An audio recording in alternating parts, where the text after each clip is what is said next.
Welcome back to my channel success mantra by Riddhi Chandra. तो आज हम स्टार्ट करने वाले एक और बहुत ज़्यादा इंपॉर्टेंट टॉपिक इंडियन पॉलिटी का, that is fundamental rights.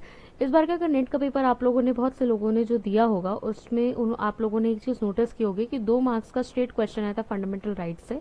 And उसी के साथ साथ कि जितने भी मैंने वीडियोज़ बनाई है आप लोगों को हेल्पफुल लगी होगी for your UGC net paper that has happened on 6 January. So let's start. First जो राइट है, हम उसका जो प्रीकर्सर देखते हैं वो है मेग्ना कार्टर से।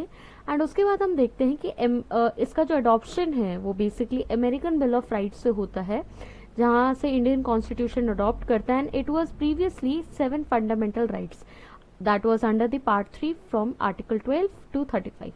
आर्टिकल 12 जो है वो बात करता है स्टेट के डेफिनेशन को। 13 जो है judicial review and constitutionality of law की बात करता है। देन आर्टिकल 14 से 18 तक राइट टू इक्वालिटी है। आर्टिकल 14 जो है वो बात करते हैं इक्वालिटी बिफोर लॉ की। 15 जो है वो प्रोहिबिशन ऑफ डिस्क्रिमिनेशन की बात करता है on the basis of religion, race, caste. Article 16 जो है वो इक्वालिटी ऑफ अपॉर्चुनिटी की बात करता है। आर्टिकल 17 जो है वो अबॉलिशन ऑफ अनटचेबिलिटी की बात कर रहा है। 18 जो है वो अबॉलिशन ऑफ टाइटल्स की बात कर रहा है, एक्सेप्ट जो भारत रत्न एंड जितने भी इंडियन टाइटल्स मिलते हैं सिविलियंस के and for the honorary purpose, उनको आप सिर्फ एक्सेप्ट कर सकते हैं। राइट टू फ्रीडम आर्टिकल 19 से 22 तक हम क्या देखते हैं, प्रोटेक्शन जो है सर्टेन राइट्स का, फ्रीडम ऑफ स्पीच आर्टिकल 19 का है। आर्टिकल 20 जो है वो protection in respect for offences की बात करता है। आर्टिकल 21 जो है लाइफ एंड लिबर्टी की बात करता है। 21A जो है एजुकेशन की बात करता है, राइट टू एजुकेशन, जो कि इंसर्ट हुआ था 86th अमेंडमेंट 2002 से 2002 से। Then article 22 protection against arrest and detention की बात करता है। देन हमारा जो नेक्स्ट आर्टिकल है that is right against exploitation 23 and 24, वो बात करता है हमारा prohibition of human trafficking and force labour की, that is the begar. And 24 जो है वो चाइल्ड लेबर पे बैन लगाता है। Right to freedom of religion जो है आर्टिकल 25 से 28 तक, वो हम देखते हैं। 25 जो है फ्रीडम टू प्रोपोगेट रिलीजन। 26 जो है मैनेजिंग रिलीजियस अफेयर्स। 27 जो है payment of taxes for propagation of any religion. 28 जो है वो बात करता है वर्शिप की इन सर्टेन एजुकेशनल इंस्टीट्यूशन, जैसे कि आप देख सकते हैं इफ यू हैव हर्ड, जैसे क्रिश्चियन मिशनरी स्कूल्स हो गए या सिख माइनॉरिटी स्कूल्स हो गए, एजुकेशनल इंस्टीट्यूशन, तो वो सब एस्टैब्लिश कर सकते हैं। देन नेक्स्ट आर्टिकल जो है 29 and 30 which consist of the cultural and educational rights. Article 29 जो है वो कंसिस्ट करता है protection of interest of properties की, जो भी प्रॉपर्टीज जो आप आपके अंडर है एजुकेशन एंड कल्चर पर्पस के लिए, कि आप कल्चर को प्रमोट करने के लिए कुछ प्रॉपर्टी आपने रख रखी, तो उसकी प्रोटेक्शन कर सकते हैं। आर्टिकल 30 जो है वो ये इंश्योर करता है कि आप एस्टैब्लिश कर सकते हैं educational institutions based on the culture and the religion.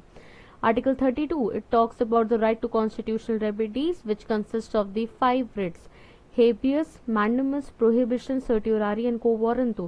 That are the most, important for, this paper, and not only this paper, but it's also important for every paper that you do.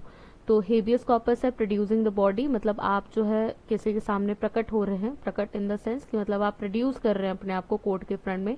Mandamus का मतलब होता है कोई public official जो है आपको order करता है कि किसी काम को आपको करने के लिए। प्रोहिबिशन होता है कि किसी लोअर कोर्ट को जो है उसको कोई ऐसा केस मिल गया जो उसका जुरिस्डिक्शन पास हो रहा है, तो उसको रुकना। सर्टियोरारी है किसी को इन्फॉर्म करो या ट्रांसफर करो केस को। को वारंटो का मतलब ये होता है कि आप किस अथॉरिटी से इस केस को डील कर रहे हैं।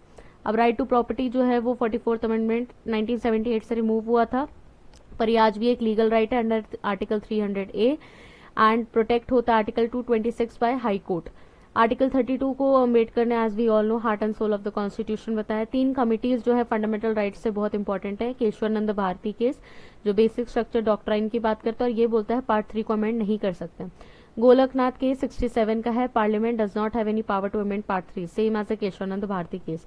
एंड मिनर्वा मिल्स केस जो है वो एक रिलेशनशिप बिल्ड करता है डायरेक्टिव प्रिंसिपल्स के बीच में एंड फंडामेंटल राइट्स को, जिनको वो कॉम्प्लीमेंट्री बताते हैं। So with this we have come to the end of our discussion. So thank you so much for watching my video till the end, and if you like, please share, subscribe and share my channel with everyone who all love short videos on political science, basic concepts. Thank you so much.